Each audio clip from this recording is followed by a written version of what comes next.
So when talking about thermoelectric coolers or Peltier coolers, typically nowadays they are not manufactured using the two-bead method that we just saw. Typically nowadays what they do is they'll use semiconductor material in the fabrication of the Peltier coolers.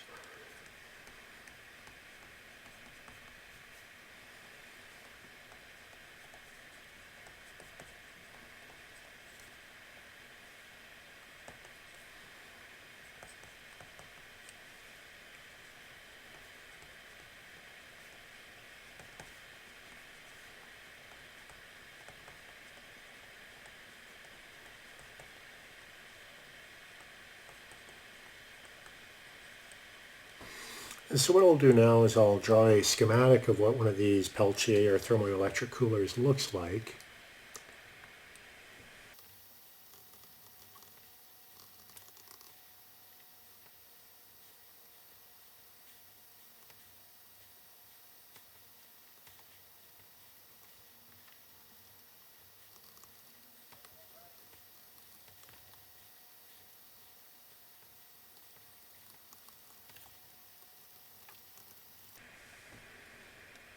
So this is a schematic of what a typical Peltier cooler or thermoelectric cooler would look like.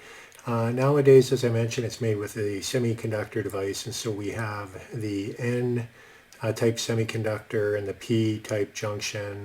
The N having more electrons becomes negative, and the P, a deficiency of electrons, becomes positively charged. There is an interconnect between the N and the P junctions, as you can see in the schematic, and they're mounted onto a ceramic substrate, and the ceramic substrate then prevents any kind of current flowing into that ceramic. But with that, what you do is you put a current, you provide a current source that runs through our N and P junctions, and consequently what will happen is we will have a cooling effect or heat flowing into the top, and we will have a heat generation or a heat source and Q out on the bottom.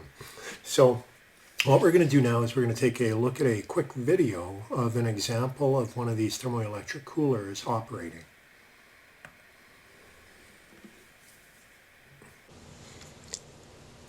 We're now going to conduct an experiment where we have a thermoelectric cooler mounted in a vise, and there are the two leads of the thermoelectric cooler coming out here. And you'll notice that on each side of the thermoelectric cooler I have a thermocouple. So there's one on each of the sides of the thermoelectric cooler.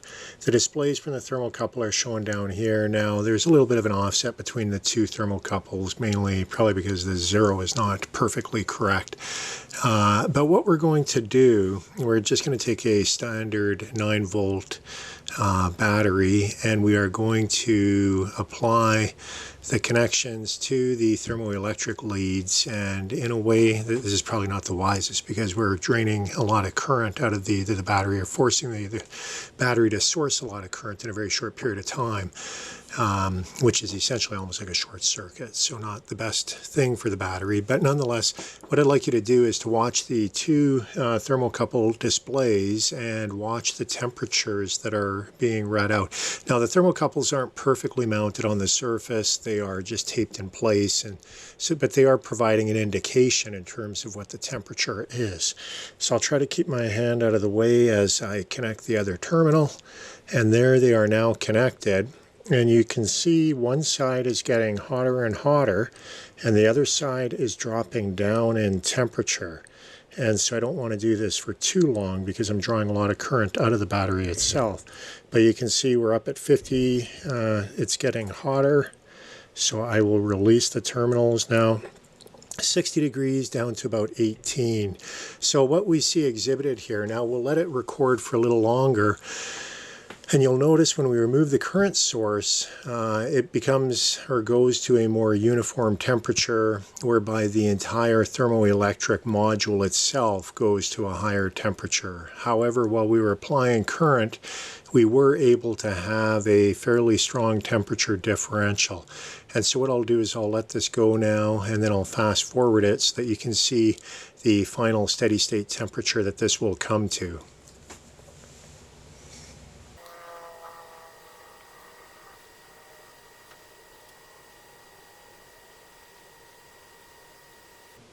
And so if you recall the original offsets that we had with the thermocouples, we're probably in thermal equilibrium now on either side of the thermoelectric cooler. And if we were to let it go for a long period of time, it will come back to room temperature. So that gives us an idea as to the thermoelectric effect. You can see the thermoelectric cooler is a very small device, just this white module here with all the PN junctions that are embedded within, and you apply the current and you get the temperature differential occurring on the module. So that gives us an idea as to how the thermoelectric cooler behaves. You can see the temperature on the right hand side went up to 60 degrees and on the left hand side of the thermoelectric cooler down to 18. And it's not the most efficient form of refrigeration, however, it is very compact. Now, the thermoelectric coolers themselves are usually made of bismuth telluride.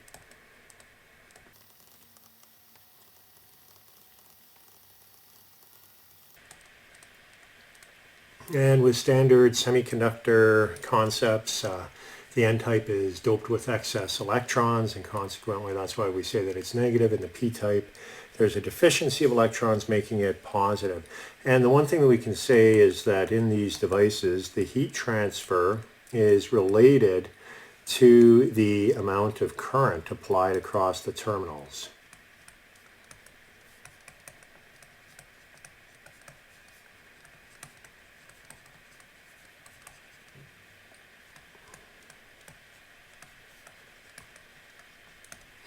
So applications, where are these devices used? Well, we did talk earlier about uses of the thermoelectric generators used within the space program. So one application, space program. Another one is for cooling of electronic equipment. It's a very compact cooling source.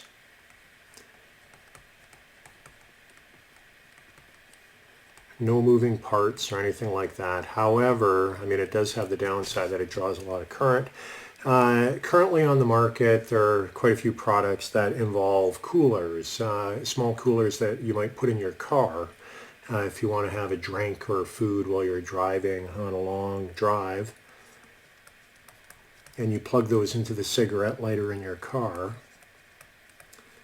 They would also use the same sort of cooling mechanism. They may have a fan on the top in order to reject the heat, but the thermoelectric cooler on the inside is what is cooling. So the advantages of the thermoelectric cooler: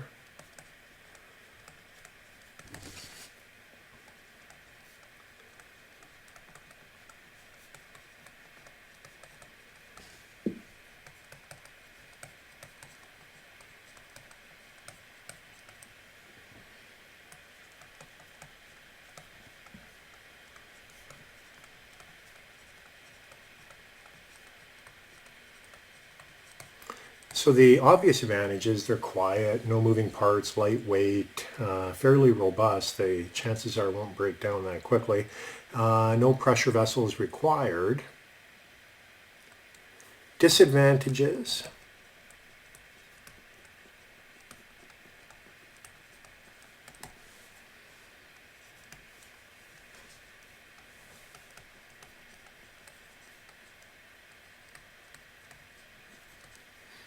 probably the biggest disadvantage is that they draw a lot of current. They're not the most efficient devices.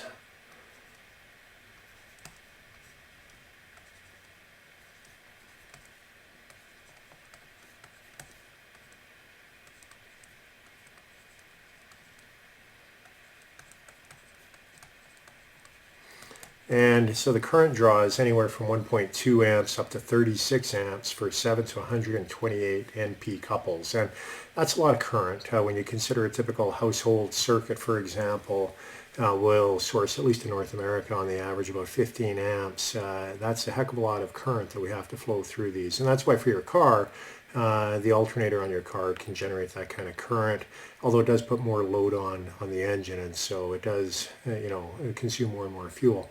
However, that's the data of it. The disadvantage would be the amount of current required. So that's a thermoelectric cooler, and that concludes the section on refrigeration. It also concludes this lecture. Thank you very much.